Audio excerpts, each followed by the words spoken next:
Hi everyone, it's Tanya from Find Your English Voice, and today we're going to talk about when you're using English, why is it that you might freeze in some situations but not in others? You probably don't freeze everywhere. People often freeze in specific situations.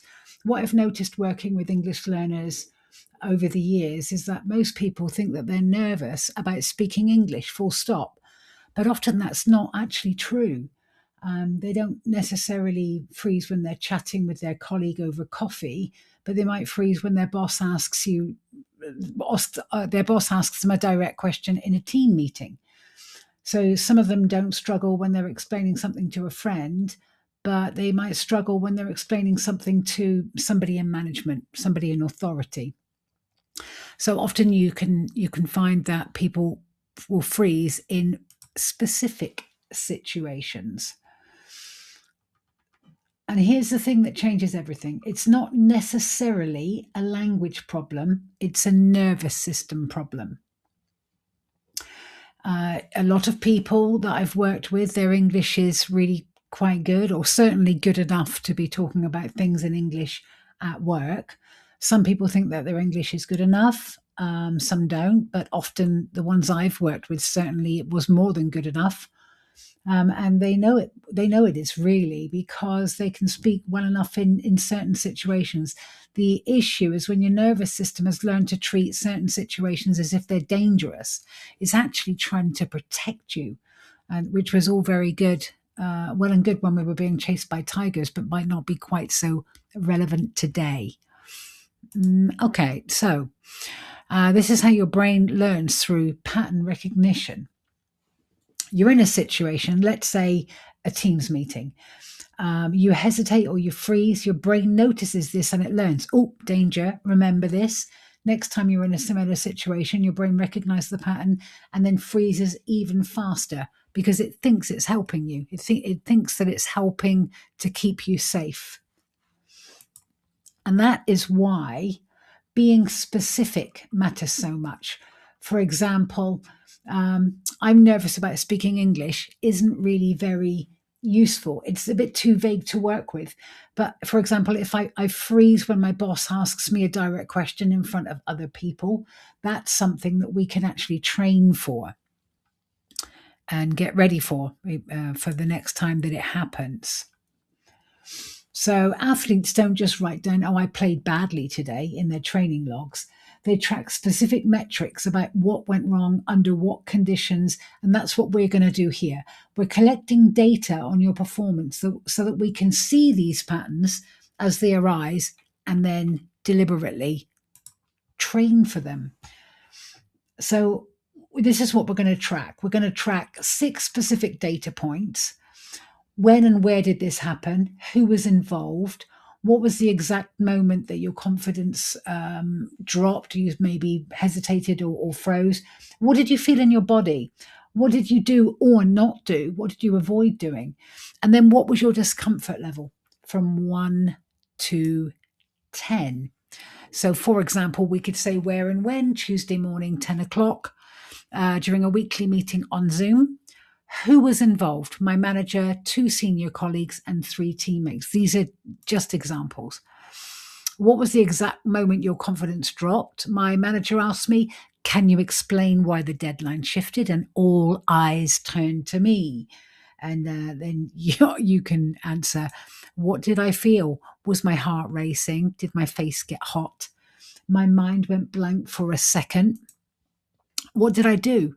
Or not do, even? Gave a short answer, spoke very quickly, maybe looked down, avoided eye contact.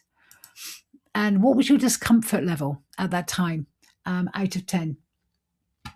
And then by tracking this, we can see whether or not we're getting exactly the right points, if they're getting easier or not. So it gives us something that we can actually measure. And it's really important to be specific. You can see how specific this is.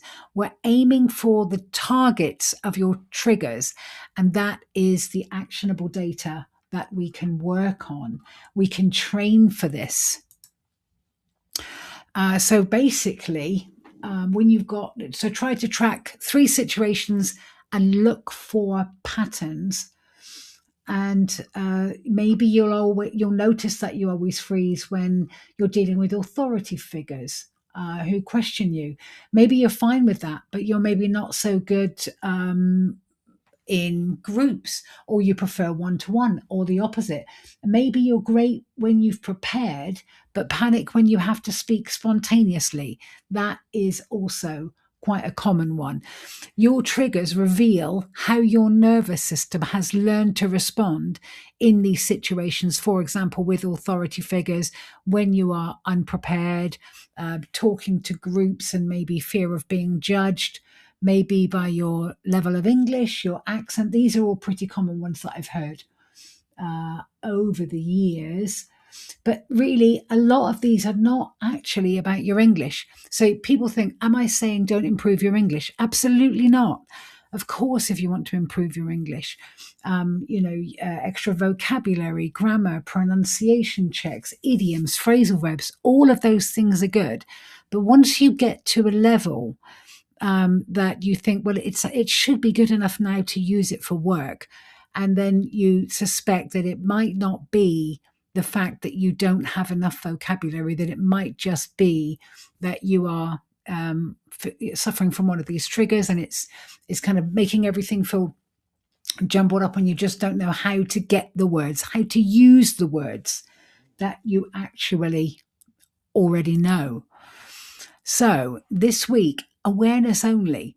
Don't try to speak differently. Don't try to act differently. Just observe. And this is really important. Don't try to fix anything. This week, you're just going to become a detective of your own patterns. You're just looking for patterns. Watch yourself with curiosity and no judgment. Whatever happens, don't judge yourself. Just as if you are just trying to gather data. Just look for the patterns as they arrive without any judgment. And remember, this isn't really fear. It can feel like fear, but there is no tiger. We're just going on survival wiring that we acquired a long, long time ago. And so now we can get really, really stressed out by a Teams call, a presentation. And then you can use this kind of energy that you get, and rather than thinking about it as, oh, fear, I'm frightened, I'm going to stress out, I'm starting to panic, try to think of it more, reframe it more, a little bit more like excitement or energy, that your body is just getting ready to perform. Once we've identified your triggers, we can train for them, but you really can't change what you don't acknowledge, and that's why tracking them matters so much. Identify your triggers and train for them. That's the entire strategy, not just get better at English, not just be more confident. We need to be specific. That's going to really help us to hone it in on the kind of things that are issues for you as individuals, because they will be different. So your challenge this week, should you choose to accept it, is identify your triggers. What is your fear fingerprint? What does it look like for you? Track 3 of those situations using those 6 questions. Get specific. Look for patterns. And next week, I'll show you exactly what to do with that information. If you want to go deeper into this work, I've written a book and a workbook on the topic. On this topic that goes a lot deeper. Your fear fingerprint, I think, was just 1 chapter. So we are going to be working through these kinds of topics. But if you want to go a little bit deeper and have a look, they are available on Amazon. Find Your English Voice, and the information within that book is you can actually put into practice, utilize, and start creating, making part of your daily habits with the workbook there. But you don't need that to be able to listen to these videos, because these are all going to be individual, just done on their own. If you would like to subscribe to the website, here are the socials and also the website address where you can subscribe for news and free English tips to your inbox. So good luck this week. tracking your triggers. I'll be interested to see how you get on. Feel free to message me. I'd love to know how you're doing. And see you next week. Bye for now.